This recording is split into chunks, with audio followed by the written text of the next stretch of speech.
کہ چلو ہے اللہ کیا کریں گے بھئی اللہ ہے نا ٹھیک ہے. بہت خوشی ہوئی ہمیں یہ سن کے کہ ہم کسی کو مانتے ہیں, اس کا نام کیا ہے اللہ ہے. نہیں بھائی یہ مسئلہ بھی حل نہیں. یہ اس کی مثال سے بات سمجھاتا ہوں پھر سمجھ میں. مثال میں گھریلو مثالیں دوں نا جو جس میں ہم سب بھگت رہے ہوتے ہیں, وہ والی مثال زیادہ سمجھ میں آتی ہے. دیکھو آپ گیس بجلی کا بل دیتے ہوں گے, جتنے بھی شادی شدہ مظلوم لوگ یہاں بیٹھے ہوئے, گیس بجلی کا بل, بچوں کے اسکول کی فیسیں, سارے خرچے آپ اٹھا رہے ہیں. بیگم کی طرف سے آپ کو محبت نہیں مل رہی. فرض کرو میں ان بیگموں کی بات کر رہا ہوں جو یہاں بیان میں موجود نہیں ہے, تو دھیان سن بھی نہیں. آپ کہتے ہو بھائی بیگم آج میرا سر بہت درد کر رہا ہے, تھوڑی سی چائے بنا دو. دیکھ میں تمہیں پر ٹائم نہیں. آپ کہتے ہو میں تمہارا شوہر نہیں ہوں, ہاں آپ میرے شوہر ہیں لیکن میرے پاس ٹائم نہیں. بیگم آج تم اپنی ماں کے گھر نہ جاؤ, آج میں تنہائی محسوس کر رہا ہوں, آج گھر میں ہی رہو. نہیں میں تو آج جاؤں گی, اپنی لے کے جاؤں گی, آج میرا موڈ ہے کہ میں اپنی ماں سے ملوں. بیگم میں تمہارا شوہر نہیں ہوں, جی آپ میرے شوہر ہیں.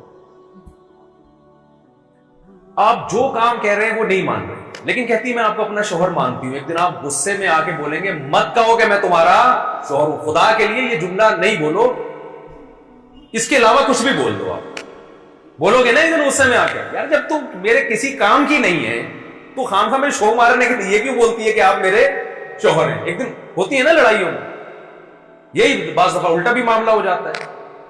جب آپ بیگم کی کوئی ذمہ داری پوری نہیں کر رہے اور آئی لو یو کہتے ہیں, بیگم غصے میں آ کے کہتی ہے کہ یہ ڈائلگ کہیں اور جا کے بولا کر بھائی, تو بہت الو بنا رہا ہے. ہوتا ہے نا بھائی مت کہو مجھے میں تمہاری بیوی ہوں. گھروں میں چل رہا ہوتا ہے, باپ کہہ رہا ہوتا ہے مت کہہ یار تو میں تیرا باپ ہوں. مانتا تو ایک بھی نہیں ہے. جب سے ہی ہمارا جو سوسائٹی لبرلزم کی طرف جا رہی ہے نا, مذہب ختم ہو رہا ہے, تو مجھے جو گھروں کے واقعات سامنے آتے ہیں نا, بیٹا باپ لگتا ہے اور باپ کیا لگ رہا ہوتا ہے بیٹا. جو حرکتیں آج کل ہماری ینگ جنریشن کی چل رہی ہیں. تو اب ایک بات میں آپ سے کرتا ہوں کہ ہم نے یہ کہہ دیا کہ اللہ کیا ہے, کریٹر ہے. اب سوال پیدا ہوتا ہے کہ کیا کریں پھر. تو بھائی بات اب یہاں سے شروع ہوئی ہے, صحیح ہے نا. کسی کو جو آپ کا ریلیشن ہے نا وہ مان لینا آسان کام نہیں ہوتا. جب آپ نے بچے کے سامنے کہہ دیا میں تمہارا باپ ہوں, اس کا مطلب اب اسکول کی فیسیں کون بھرے گا, تمہارا باپ بھرے گا. کہتے ہیں نا تیرا باپ بھرے گا. بیمار ہو جائے گا تو اسپتال میں علاج کون کرائے گا, تیرا باپ کرائے گا. کہتے ہیں نہیں کہتے.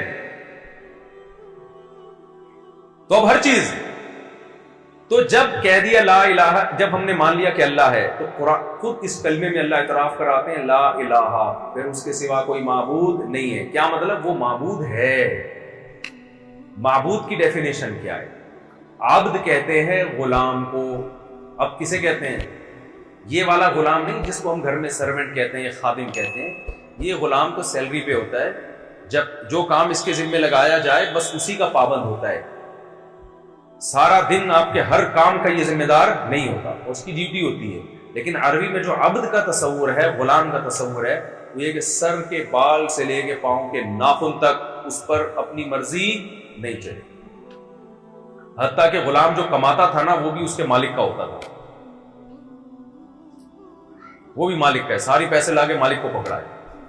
تو جب ہم نے کہہ دیا لا الہ, الہ کہتے ہیں معبود. معبود یہ ہے عابد, غلام, اور جو جس کی غلامی کی جاتی ہے اس کو کیا کہتے ہیں, معبود.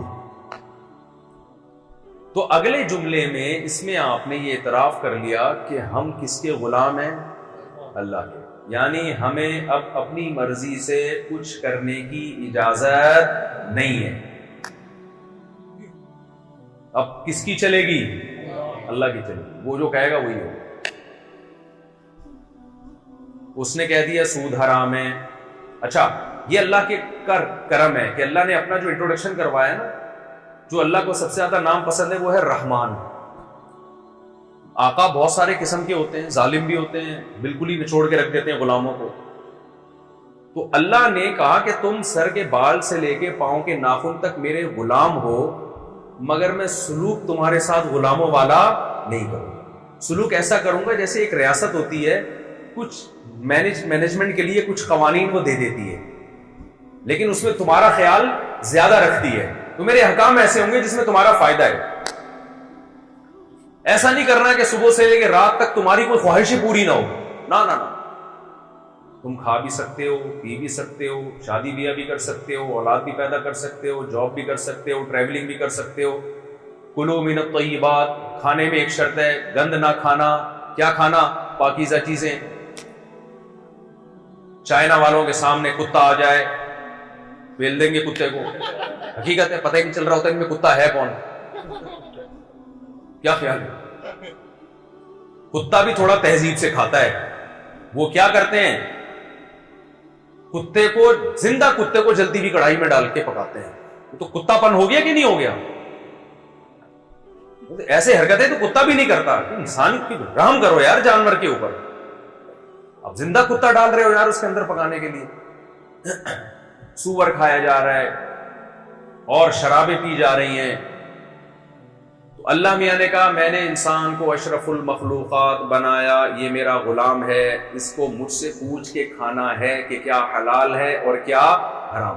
دیکھو غیر مسلم کے ہاں حلال حرام کا کانسیپٹ نہیں ہے، ان کے ہاں لیگل ہے یا انلیگل ہے، بس اس سے زیادہ نہیں. وہ کہتے ہیں ریاست میں وہ کتا بھی کھا لو تو کوئی کیس تھوڑی بنتا ہے ان کے یہاں. کوئی کیس نہیں ہے. وہ کھاتے نہیں ہے. کلچر کھانے کا نہیں ہے کتے کھانے کا. جہاں کلچر ہے وہاں کھاتے ہیں، جہاں نہیں ہے وہاں نہیں کھاتے. لیکن اسلام کیا کہتا ہے بھائی؟ پہلے پرمیشن کس سے لینی ہے؟ بولو اللہ سے. دو طرح کی چیزیں حرام ہیں. کچھ چیزیں تو ایسی ہیں جو کبھی حلال ہو ہی نہیں سکتی.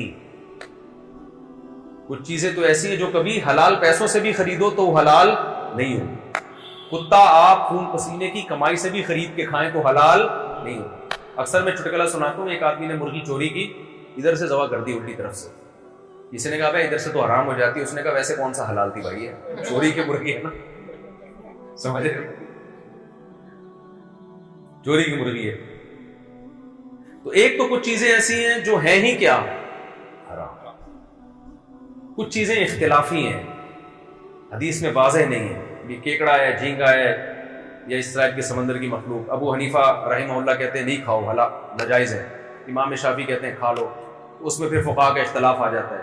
اس میں پھر ہم یہ کہتے ہیں بھائی ایک فقہ کو فالو کرو، دوسرے پہ طنز نہ کرو، یا احتیاط کے پہلو کو اختیار کر لو. اور کچھ چیزیں ایسی ہیں جو بالاتفاق قرآن نے ان کو واضح کر دیا، حدیث نے بتا دیا کہ یہ حلال نہیں ہے. کتا، بلی، سور اور یہ جو پوٹ پٹانگ چیزیں آج غیر مسلم کھا رہے ہیں، ذبح کیے بغیر کھانا جائز نہیں ہے. یہ پابندیاں جو خدا کو غلام سمجھے گا وہ ان پابندیوں کو مانے گا. آزاد نہیں ہے. انہی حلال میں یہ بھی ہے کہ بعض دفعہ چیز حلال ہوتی ہے، جس طریقے سے حاصل کیا ہے وہ طریقہ حلال نہیں ہے، یہ اس میں بھی پابندیاں لگا دی. چوری کا پیسہ آپ نے کمایا، اس سے آپ زمزم خرید کے پی رہے ہیں، مدینہ کی کھجوریں خرید کے کھا رہے ہیں، کیا حلال ہو جائیں گی؟ یار بول لو بھائی، میں بھی تو بول ہی رہا ہوں. ہو جائیں گی حلال؟ نہیں ہوں گی. ہمارے ایک جاننے والے مسجد کا پیسہ چوری کرتے ہی عمرے پہ چلے گئے. وہ الحمدللہ عمرہ کیا انہوں نے. لوگ کر رہے ہیں، بہنوں کی وراثت کھا کے حج بھی ہو رہے ہیں، عمرے بھی ہو رہے ہیں. تو یہ حج بھی مقبول نہیں ہے، عمرے بھی مقبول، اس لیے کہ آپ نے جو سورس آف انکم تھی وہ کیا تھی؟ وہ غلط تھی. مشرکین مکہ بیت اللہ کی پوری تعمیر اس لیے نہیں کی کہ حلال پیسہ ختم ہو گیا تھا ان کے پاس، اتنی عقل ان میں بھی تھی. تو اب کیا مسئلہ ہے؟ یہ کچھ چیزیں حلال ہو ہی نہیں سکتی. کچھ ہے کہ طریقہ، سود بھی حرام ہے اسلام میں. اللہ میاں نے کہا احل اللہ البیع، بزنس کرو حلال ہے، لیکن بزنس میں سود والا طریقہ اگر ہوگا، غیر مسلم کہتا ہے کوئی اس میں مسئلہ نہیں ہے. مشرکین مکہ نے اعتراض یہ کیا تھا کہ بھائی آپ کسی کو 1 کروڑ روپے دے کے 10 لاکھ اس پہ فار ایگزامپل پروفٹ لیتے ہیں، تو ہم جب ادھار پہ چیزوں کو خریدتے بیچتے ہیں تو بھی تو اسی طرح ہی پروفٹ ہوتا ہے. سمجھ رہے ہیں بات؟ مثال کے طور پر یہ بوتل ذرا دکھائیں. یہ بوتل فار ایگزامپل کتنے کی چل رہی ہے آج کل؟ 50 روپے کی بوتل ہے. اب یہ 50 روپے کی بوتل میں کہتا ہوں کیش پہ 50 کی ہے، ادھار پہ یہ 60 کی ہے. ادھار پہ کتنے کی ہے؟ 60. آپ نے اسی وقت طے کر لیا بھائی میں ادھار والی پیمنٹ پہ لوں گا، پیسے کل دوں گا، 60 روپے دوں گا، اسی وقت طے ہو گیا، کنفیوژن نہیں ہے، طے ہو گیا، یہ جائز ہے بالکل. مشرکین نے کہا یہی 50 روپے پہ ہم 10 روپے جب سود پہ لیتے ہیں تو یہ حرام کر دیا تمہارے خدا نے، اور وہی قسطوں کا جب ہم کرتے ہیں تو وہ کیا ہے؟ حلال ہے. تو یہ کھوپڑی میں آنے والی بات نہیں ہے. تو قرآن نے یعنی ان میں فرق کیا ہے؟ تو قرآن نے کوئی لمبی چوڑی حکمتیں نہیں بیان کی. قرآن نے کا فرق یہ ہے کہ ایک کو اللہ نے حلال کیا ہے اور ایک کو کیا کیا ہے. یہ فرق ہے, بہت بڑا فرق. جو خدا کو مانے گا وہ اس بحث میں نہیں پڑے گا کہ اس کا نتیجہ کیا ہے. وہ کہے گا بھائی جس خدا نے قسطوں پہ بزنس کو حلال کر دیا, اس نے سود پہ بزنس کو کیا کر دیا ہے, حرام کر دیا, تو بس ہمارے لیے کافی ہے. جو غلام ہوتا ہے وہ نہیں اس سے آگے پوچھتا. آج ہماری لبرل خواتین سے جب بات کی جائے پردہ فرض ہے تو کتنی لمبی چوڑی تقریریں, بھائی اصل تو نگاہوں کا پردہ ہوتا ہے. ارے ہم نے بھی بڑی پردے والیاں دیکھی ہیں, اوپر سے برقعے ہوتے ہیں, اندر سے ان کی حرکتیں ہمیں پتہ ہے. ارے بھائی اصل تو دل ہے. بھائی جو غلام ہوگا نا, جب اللہ نے عورت کو کہہ دیا کہ جب گھر سے باہر نکلیں تو جسم پہ پردہ ہونا چاہیے, اور نامحرم اور محرم کی اللہ نے قرآن میں فہرست بیان کی ہے. جس سے نکاح ہو سکتا ہے وہ نامحرم ہے, جس سے زندگی میں کبھی نکاح نہیں ہو سکتا وہ محرم ہے, اس سے پردہ نہیں ہے. جس سے زندگی میں کبھی بھی نکاح ہو سکتا ہے اس سے پردہ ہے. تو غلام کا کام آگے بحث میں پڑھنا نہیں ہے. سمجھتے ہو کہ نہیں سمجھتے؟ آج کل ایک نیا قانون آیا ہے, اب زیادہ میں گہرائی میں نہیں جاتا, وہ جو LGBT ٹائپ کی بےہودہ چیزیں ہماری سوسائٹی میں لائے جا رہے ہیں. اسلام نے الاؤ کیا, خدا نے اجازت دی اس کو. بھائی فیلنگ, مجھے یہ والی فیلنگ ہے تو وہ والی فیلنگ ہے. اللہ میاں نے آپ کو اگر غفار پیدا کیا ہے تو آپ ساری زندگی غفار ہی رہیں گے. جمیلہ بننے کی کوشش نہ کریں. آپ آج آ رہے ہیں فیس بک پہ, پہلے ان کا نام وسیم تھا, آج کل پہلے محمود نام تھا, اب محمودہ رکھ لیا انہوں نے نام. بھائی یہ نہیں ہے, یہ نیچر چینج نہیں کر سکتے آپ. گورا تو کنفیوز ہے نا, وہ تو ٹینشن میں کہ یار میں کروں کیا. وہ قانون بنا رہے ہیں, ہمیں وہی ٹینشن ہے. تو خدا کے غلام ہے, اس نے ہمارے لیے اخلاقیات کا دائرہ کھینچ دیا کہ اس سے آگے جانے کی اجازت نہیں آپ کو. میں جلدی سے بات کو سمیٹ کے ختم کرتا ہوں. تو ہم نے جب مان لیا نا کہ معبود ہے تو اس کا مطلب ہمارا خدا سے رشتہ ہے. اب ہمیں اس سے پوچھنا پڑے گا. تو الف لام میم میں اللہ نے کلمے کو ثابت کر کے نا پورے حکام دیے ہیں کہ یہ بھی کرنا ہے, یہ نہیں کرنا, یہ کرنا ہے, یہ نہیں کرنا, یہ کرنا ہے, یہ نہیں کرنا. پوری تفصیل ہے جو آپ علماء سے سنتے رہتے ہیں. اللہ تشرکوا باللہ شیئا, اللہ کے ساتھ شریک نہ کرو. وبالوالدین احسانا, ماں باپ کو اولڈ ہاؤس میں جمع نہ کراؤ. گورے کے پاس قرآن نہیں ہے, اس نے ماں باپ کا حل کیا رکھا ہے یار, بوڑھے ہو گئے, ٹینشن ہے, گورنمنٹ نے ادارے بنائے ہوئے, وہاں رکھو, اچھا لائف کو ان کو انجوائے کرنے دو, اور یہ ہمیں بھی لائف کو انجوائے کرنے دیں.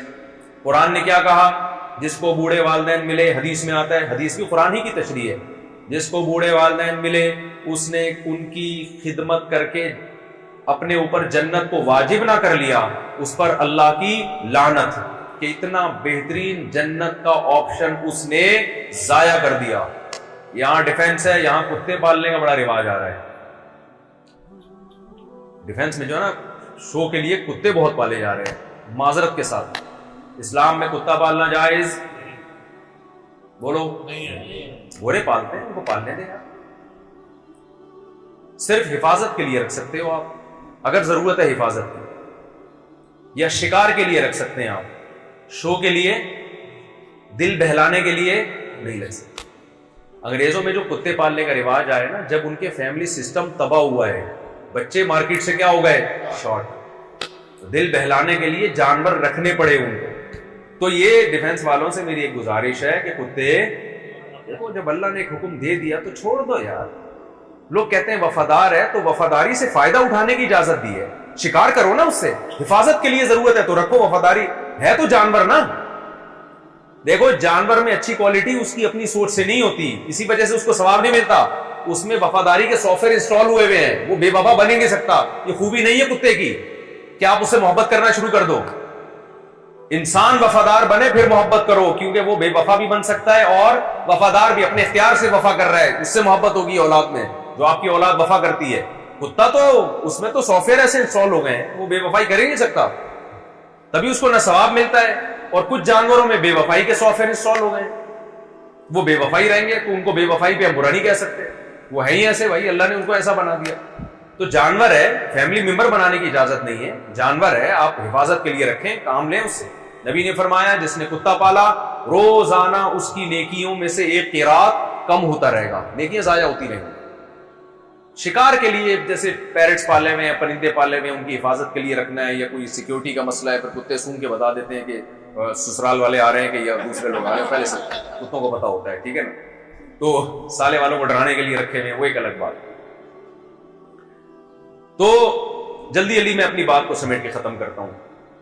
تو ہم مانتے ہیں کہ وہ ہمارا معبود ہے، یعنی ہم نے اس کی غلامی کرنی ہے، لیکن اس نے بتا دیا کہ میں تم پر اتنے مشکل احکام نہیں ڈالوں گا کہ تم اس کو برداشت نہ کر سکو. میں یہ کروں گا کہ بری چیزوں کو ناجائز کر دوں گا، اچھی چیزوں کو لیگل کر دوں گا، جائز کر دوں گا. زنا حرام کر دیا، نکاح کو اس نے کیا کر دیا؟ صرف حلال نہیں کیا، پیغمبروں کی سنت بنا دیا اس نے. اب آپ نکاح کی طرف نہ جاؤ اور زنا کی طرف جاؤ تو اس کو غصہ آئے گا کہ نہیں آئے گا؟ پھر وہ جہنم کی آگ میں ڈالے گا. پھر یہ اشکال کہ اللہ کا ظرف اتنا چھوٹا کیوں ہے، وہ جہنم میں کیوں ڈال رہا ہے؟ اللہ کہتا ہے جب میں نے تیرے لیے پوری کائنات بنا دی، مسجود ملائکہ بنایا اور اتنا کچھ رزق تجھے دیا، اشرف المخلوق بنایا، اور پھر تیرے لیے حلال کے دروازے بھی کھول دیے کہ بھائی نکاح کر تو. اب کتنی کر یہ میں نہیں بتا سکتا، لیکن اللہ نے اجازت دے دی، تو پھر تو حرام کی طرف کیوں جا رہا ہے؟ حق بنتا ہے کہ نہیں بنتا اللہ کا؟ پھر وہ سزا دے گا.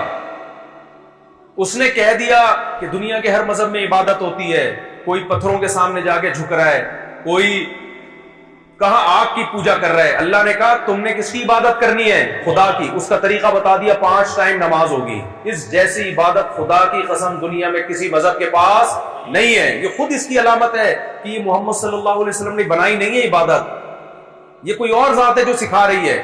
دنیا میں کوئی مذہب ایسا ہے جو آپ کو کہتا ہے کہ باقاعدہ وضو کرو، دانتوں کو صاف کرو، ناک کو صاف کرو، چہرے کو دھو، ہاتھ کو دھو، اس کے بعد خدا کے سامنے آ کے کھڑے ہو جاؤ؟ ہے کوئی ایسا مذہب دنیا میں؟ پھر اس طرح سے اس کی حمد و ثنا کرو، پھر رکوع کرو، پھر سجدہ کرو، کہیں بھی نہیں ہے. پھر اس نے کہہ دیا کہ اس عبادت میں کیا ہے؟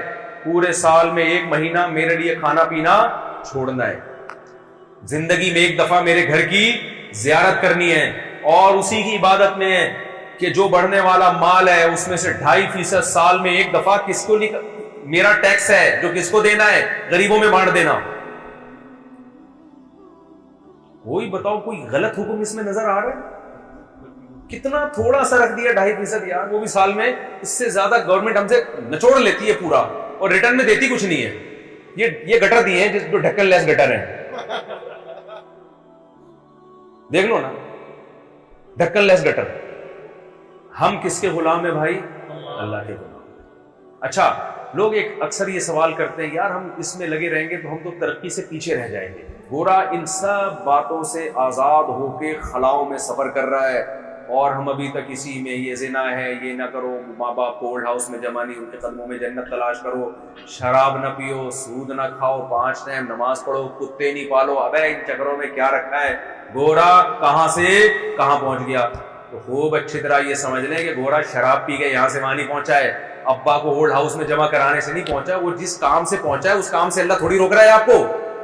وہ محنت کر کے اسٹڈی کر کے پہنچا، تو اسٹڈی سے کسی نے روکا ہے آپ کو؟ بھائی نہیں ہے بات میرا خیال. بلکہ حدیث میں تو ترغیب ہے، المؤمن القوی احب الی اللہ من المؤمن الضعیف. طاقتور مومن اللہ کو کمزور سے زیادہ محبوب ہے. طاقت صرف جسمانی تھوڑی ہوتی ہے، سائنس ٹیکنالوجی کی طاقت بھی ہوتی ہے اور معاشی طاقت بھی ہوتی ہے. صحابہ میں ارب پتی صحابہ بھی تھے، بڑے بڑے بزنس تھے ان تھے. نبی نے ان کو تو نہیں کہا کہ تم نے اتنا پیسہ کیوں کمایا بھائی. ٹھیک ہے بھائی، کمایا ہوا اچھی بات ہے. 400 گھوڑے کہا جاتا ہے حضرت عثمان نے ایک جہاد میں دیے. تو 400 گھوڑے اس زمانے کی لینڈ کروزر تھی، ایک گھوڑا. 400 گھوڑے جس کے پاس تھے جو انہوں نے صرف ڈونیٹ کیے ہیں، تو آپ بتاؤ کہ ہوں گے کتنے؟ تو نبی نے تو ان کو نہیں کہا کہ میرے گھر میں تو 40 دن چولہا نہیں جلتا اور تم اتنا کروڑوں کا بزنس کر رہے ہو. کہیں بھی نہیں ملتا کہ بزنس اسلام میں کیا ہے؟ حرام. جتنا مرضی کماؤ بھائی. تو ترقی سے آپ کو اسلام نہیں روک رہا، انسان کا بچہ بنانے کا حکم دے رہا ہے کہ انسان کا بچہ بن کے ترقی کرو. گورے نے سارا فوکس کر دیا ترقی کو، جس کی وجہ سے ان کا جو سوسائٹی میں تباہ ہوئی ہے، سوسائٹی فطرت سے بغاوت، خدا کو اپنی زندگیوں سے نکال دیا. تو ہمیں ایک پہلو تو ان کا نظر آ رہا ہے ترقی، مریخ اور چاند کی باتیں. دوسرا پہلو جو انتہائی خطرناک ہے وہ ہماری نظروں سے اوجھل ہے، جس کی میں صرف ایک چھوٹی سی مثال دوں گا. اتنی ترقی کر کے بھی خودکشیوں کا ریشو سب سے زیادہ اس کنٹری میں ہے جو سب سے زیادہ ترقی یافتہ ہے. اس کا مطلب کوئی بہت بڑا ٹیکنیکل فالٹ ہے، کوئی بہت بڑا فالٹ ہے کہ جو سب کچھ ہو کے بھی کیا ہو رہا ہے، جو انسان کا ایک مقصد ہے خوشیاں ملے اس کو، وہ پھر بھی نہیں مل رہی. تو یہ قرآن کا میرے بھائی پیغام تھا. تو آج سے توبہ کرو, پہلا تو یہ عزم کرو ہم کس کے غلام ہیں؟ اللہ کے. اچھا, کلمے کا آخری مطلب یہ کہ معبود بھی صرف وہی ہے, اس کے علاوہ کوئی نہیں ہے. وہی ہے, معبود تو ہے لیکن ہے بھی صرف وہی, اس کے علاوہ ہم کسی کو نہیں مانتے معبود ہونے میں. یہ 4 پیغام اس کلمے میں اللہ نے ہمیں دیے ہیں. تو اپنی زندگیاں اس پیغام کے مطابق لانے کی کوشش کریں. اللہ مجھے بھی عمل کی توفیق عطا فرمائے اور آپ حضرات کو بھی عمل کی توفیق عطا فرمائے.